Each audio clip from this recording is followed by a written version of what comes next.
Hello friends, welcome on my YouTube channel competition world. और आपका इंतज़ार ख़त्म हो गया है। यहाँ पे यूपी टेट की ऑफिशियल आंसर की को जारी कर दिया गया है, तो उसी के बारे में आज की वीडियो में हम डिस्कस करेंगे। और यहाँ पे जैसा कि आप देख पा रहे हैं कि यहाँ पे ये प्रॉपर यूपी टेट के द्वारा ये जो 23 जनवरी 2022 को यूपी टेट का एग्ज़ाम लिया गया था दोनों पेपर के लिए, उसकी ऑफिशियल आंसर की को जारी कर दिया गया। ये प्रकाशित की जा चुकी है। ये वेबसाइट पर आपको अवेलेबल हो जाएगा।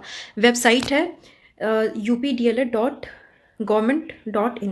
यहाँ पे इसको क्लिक करके आप यहाँ पे अपने आंसर की को डाउनलोड कर सकते हैं और अपनी सीरीज़ के अकॉर्डिंग में जो भी सीरीज़ ABCD जो भी सीरीज़ का आपका क्वेश्चन पेपर था उसके बेसिस पे आप अपने करेक्ट आंसर से मैच रिस्पॉन्स शीट से मैच करा सकते हैं। और यहाँ पे इसके लिए बताया गया है कि अगर आपको किसी क्वेश्चन में ऑब्जेक्शन है तो उसके लिए भी यहाँ पे आप अप्लाई कर सकते हैं। उसके लिए क्या चीज़ें हैं उसको हम यहाँ वन बाय वन देख लेते हैं।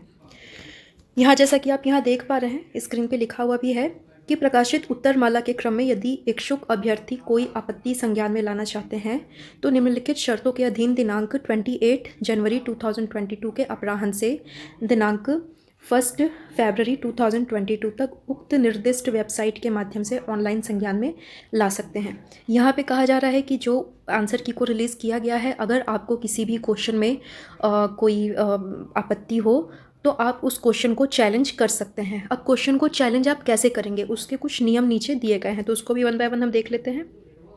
यहाँ पॉइंट नंबर 1 दिया गया है कि अभ्यर्थियों को प्रकाशित उत्तरमाला के प्रति आपत्ति दर्ज कराए जाने हेतु प्रति प्रश्न 500 रुपये की दर से ऑनलाइन शुल्क जमा करना अनिवार्य होगा।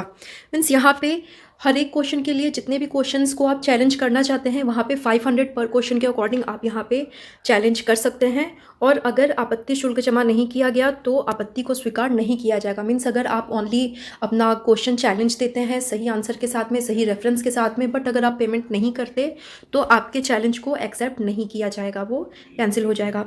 नेक्स्ट पॉइंट दिया गया है अभ्यर्थी द्वारा ऑनलाइन दर्ज कराई गई आपत्ति विषय विशेषज्ञों द्वारा सही पाए जाने पर अभ्यर्थी द्वारा भुगतान की गई धनराशि परीक्षा फल घोषित होने के उपरांत अभ्यर्थी को ऑनलाइन वापस कर दी जाएगी।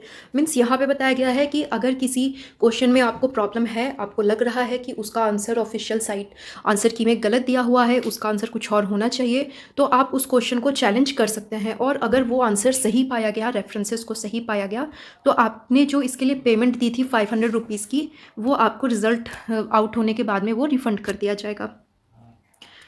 इसके बाद आगे लिखा हुआ है दर्ज कराई गई आपत्ति सही नहीं पाए जाने पर अभ्यर्थी द्वारा प्रति प्रश्न की दर से भुगतान किया गया शुल्क किसी भी स्थिति में वापस नहीं किया जाएगा। इसके लिए अनिवार्य है कि अभ्यर्थी विभाग द्वारा प्रकाशित उत्तरमाला पर आपत्ति दर्ज करने से पूर्व भली भांति सुनिश्चित हो लें।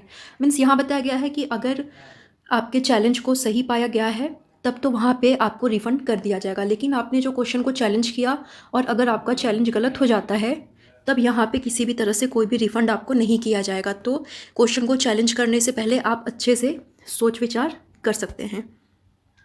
नेक्स्ट पॉइंट दे रखा हुआ है अभ्यर्थी द्वारा ऑनलाइन दर्ज कराई गई आपत्तियों पर विषय विशेषज्ञों द्वारा प्राप्त अभिमत के अनुसार उत्तरमाला को अद्यतन करते हुए अंतिम उत्तरमाला प्रकाशित की जाएगी। अंतिम उत्तरमाला के प्रकाशन के उपरांत प्रकाशित उत्तरमाला के क्रम में किसी भी प्रकार के प्रत्यावेदन को स्वीकार नहीं किया जाएगा। यहाँ पे दे रखा हुआ है कि जो आपत्ति दर्ज कराई जाएगी वो सिर्फ इसी वाले आंसर की के लिए करवाई जाएगी। इसके बाद उसको उसमें चेंजेस करके जो फाइनल आंसर की को रिलीज़ किया जाएगा, फिर उसमें किसी तरह के किसी भी चैलेंजेस को, किसी भी तरह के चेंजेस को एक्सेप्ट नहीं किया जाएगा।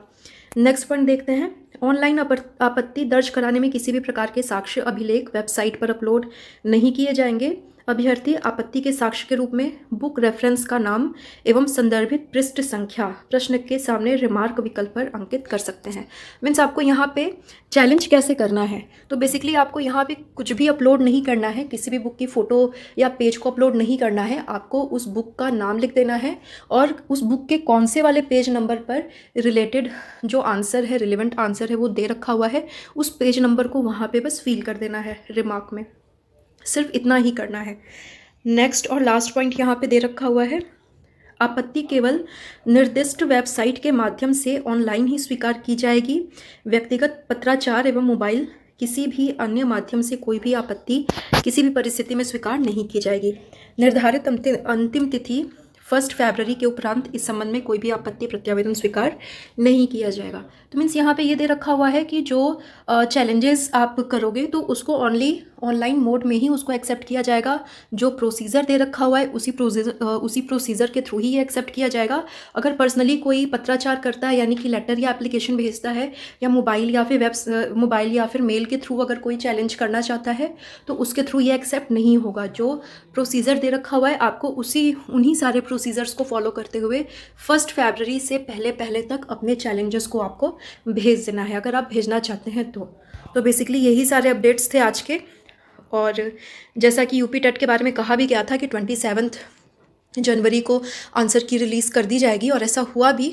आज 27 जनवरी को आंसर की रिलीज़ कर दी गई है और बहुत सारे कैंडिडेट्स को इसका इंतज़ार था। तो ऑल द बेस्ट, अभी अपने सही आंसर को मैच करिए। सो आज के लिए इतना ही। Thank you so much.